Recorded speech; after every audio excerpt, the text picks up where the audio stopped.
Coach, another exciting one. You want to give us your thoughts on the game, and then we'll have some questions. Okay. As we say, Jax State football, are you not entertained? I mean, I don't know. This is not too good for my heart or my family's heart. It's tough. But and we, you got to give them credit. They had some extra time. They had a great plan offensively all day. We were kind of scrambling around a little bit, and then, defensively, their defense in the second half did a nice job. But our guys are pretty resilient. We made plays when we had to. We ran the ball at the end of the game when everybody knows you got to run the ball to win it, and that was kind of good to see. And it's hard winning. So you look every week in college football, and geez, look at that score. Look at that score. It's hard, and we've gotten 7 in a row. So I'm proud of the way our guys have hung in there. Just the last 2 weeks, you guys have struggled after halftime on offense in the third Yeah. quarter. Is there something that attributes to that? Yeah, I didn't played worse. Didn't play as good, and part of it is too is they'll make a few adjustments, but it was those are kind of games you almost like. I hate when we almost say hate. I don't know if that's the right word. Like you're going to have limited possessions. We had the ball one time in the first quarter. You know what I mean? And those are like, gosh, it puts so much pressure, I think, to produce offensively when you're having limited possessions. That I think sometimes we press. I think that way. We got to get it all right now, and when we're better, when we control the tempo, and we didn't control the tempo early in the game, probably at all in the whole game, we didn't control the tempo, and you got to give them credit for it. But you could win games in different ways, and today our offense was solid for the most part, other than the beginning of the third quarter, and then the fourth quarter when we had to get some big plays. I think the Sean Brown touchdown, and then I think it was the fourth down run for a touchdown were two plays that we had to have to win it. Now you talked about it a couple weeks ago, but when did you make the decision on Ron, and just what were your plans for Yeah, it was good. He got some action in. I don't know how many carries. He had 4 carries. He got him in a little bit. I mean, Trey's one of the best in the league, and we're going to ride him as much as we can. But it's good to get Ron back in the game. He's got an explosive stuff, and I don't know if he's back 100%. Well, he's not 100% in shape because he hadn't practiced as much, but he's going to help us, and so will Q Lewis. Didn't get any reps, and we trust Andrew Paul as well. But Trey Stewart is the guy that everybody knows. We're going to ride him because I think he's proven to be one of the best in the league. How does that affect Ron's status for next year? That's a good question. We looked to see if he could get a redshirt year, not playing more than 4 games, but he can't because his first year he was here. He was on scholarship, but he wasn't eligible, and so that ate up a year, which is a shame. I think that's a silly rule. I think, he proved himself. He's great, he's academically and all that. He should be able to get that year back. But it's an NCAA archaic rule, I think. Just the opportunity you guys have over the next 2 weeks to not only get into the conference game, but title game, but bring it to Amfirst Stadium.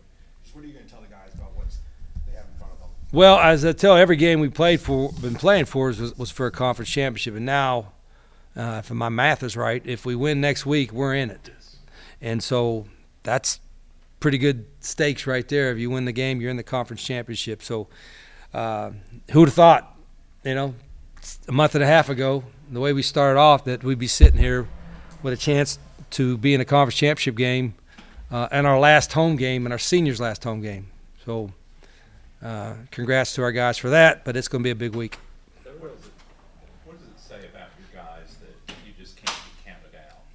Yeah, I think that it goes toward the culture of our program.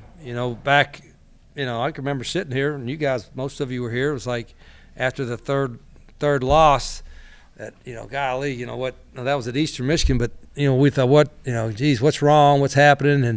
And trust me, you didn't think I had a lot of thoughts, like didn't evaluate everything. I do that anyway, win or lose. But I did a hard look at everything we were doing, and I came back to said, gee whiz, you know what? We're doing the same thing we were doing when we were winning before. So let's just keep doing the same thing, just maybe do it a little bit better. And you got to have a little bit of luck involved too, Hail Marys and stuff like that. But you got to play hard and you got to practice hard. Brandon Stewart's touchdown run, did you see the hole open up like it did? Not from my vantage point, but we did a little different. That Sean Brown play was a little bit new, kind of new. The Trey touchdown was a new play, just a little adjustment off of our 3 tight end look. So And then a couple at the end of the game were new stuff that we just put in. You had like multiple, it seemed like 8 or 9 plays that you had where it was Jacob Barrick, Sean Brown, and Pearson Baldwin were all in. Just talk about, running those plays. Yeah, 13 personnel. We've done a lot of 12 with 2 tight ends. We started doing some 13 the last couple of weeks. We might even do some various stuff too. That we try to do. Some coaches just try to be tricked themselves. We try, if we add something that maybe looks tricky to them, but it's simple for us, then I'm interested in doing it. So that's basically what I do is I look at, okay, what can we do to have a little bit of wrinkle that's different for them, but our guys won't mess it up. We can take one more question. Anybody? I saw you made $10,000 as a bonus for the win. Any idea what you want to spend it on? Did I? Yeah. Miss Rita's in this in the Is that a Miss Rita question? Miss Rita question. She's like, hey, every time we win, furniture store, here I come. We'll wait and see. Thanks, Coach. Thank you. Congratulations. Thank you, guys. Thoughts on that one, I guess? The dog fights are good because it builds our team. We're now we know how to handle them, but they're scary to play in. those are the last 2 weeks. Those are tough ones. We missed the blowouts, but this is gonna be good for us. Now we're building up. Knowing how to handle these big games, these tight dogfight games. So it'll help us in the long run, though.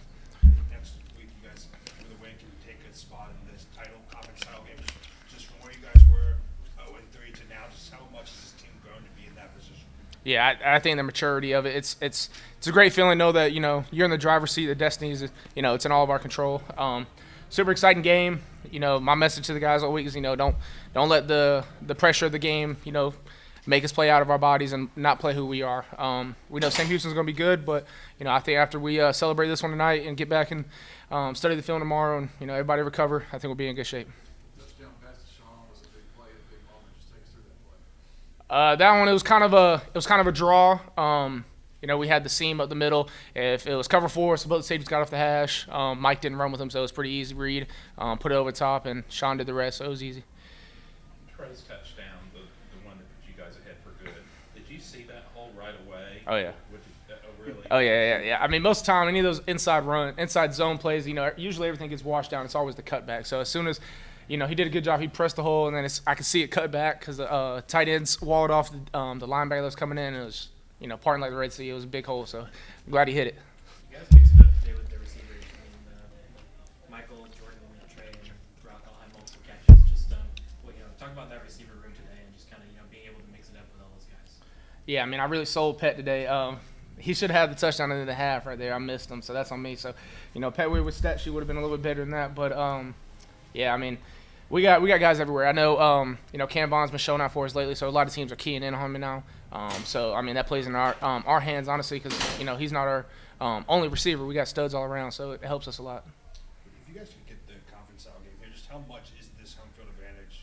You guys are, I guess, you have one loss at home, and just you guys have kind of had maybe some of your best games here.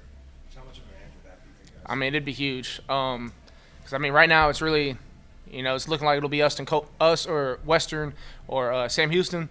So, I mean, if it ends up being Western, it'd suck to, go to them back-to-back weeks. So that'd be a pretty miserable trip. But, if we take care of business, we'll be back home. So, like you said, we do play best games at home. You like to run the ball. Just from your point of view, what makes Trey Stewart so good? What's made him, just develop into the player that he is today? Yeah. That kid's an animal.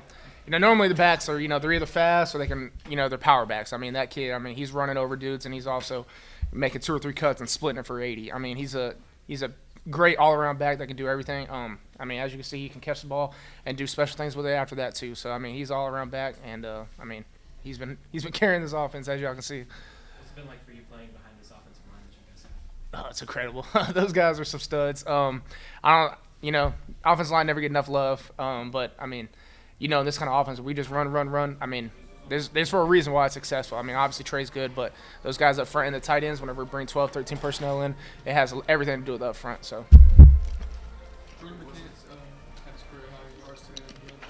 You got anything to say about the way that guy's progressed throughout the year, the way he played today? Yeah, Jordan works hard every single week. He might not always get all the looks and touches. That just kind of goes with the game plan. When we start running the ball well and we get hot, that's just kind of what we do. So, I mean, whenever he gets his call, I mean, as you can see, he makes plays with it. So, you know, I started looking at him a lot more because every time I threw it to him, he was making plays, getting 10, 15 yards after the catch. So, you know, he got his chance and he showed out. All right, we got one more time for one more question for Tyler, and we'll let him get out of here.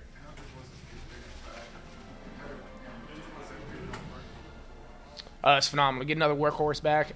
You know, I still haven't really seen Ron, you know, play all that much. I only got him like, you know, a week or two of fall camp until he got hurt. So I still haven't seen Ron play. And, you know, obviously watching film last year, seeing it all. So I've seen what he can do. I'm excited to get that back. So that'll definitely be a huge key for us next year or next week whenever we get him all the way.